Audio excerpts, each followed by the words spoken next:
তো চলো আর একটা জিনিস দেখিয়ে দিই, আমরা সবাই রয়েছি। গৌরবকে ঠিক পরিয়ে দিয়েছি, কি সুন্দর লাগছে না?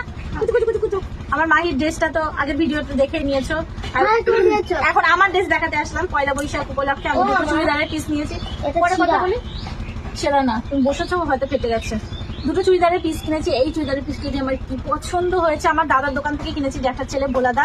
ও অনেক চুড়িদারের পিস তুলেছে, অনেক ধরনের কাপড় মানে কেটে বানানো হয় না যেগুলো মিটার হিসাবে, সেরকম তুলেছে। তোমরা যদি চাও যোগাযোগ করতে পারো, ওখানে সেলও চলছে, প্রচুর সেল দিচ্ছে। তো আমি ভেবেছি ওই দোকানে গিয়ে একটা ভিডিও করে তোমাদেরকে দেখাবো। তো দাদার দোকান থেকে আমার অনেকগুলো চুড়িদারের পিস পছন্দ হয়েছিল, তো তার মধ্যে দুটো আমি নিয়েছি। আর এত নিতে গেলে এত পয়সার দরকার, তো আমার কাছে এইটুকুনি পয়সা ছিল, এইটুকুনি পয়সা দিয়ে আমি এই দুটোই নিয়েছি।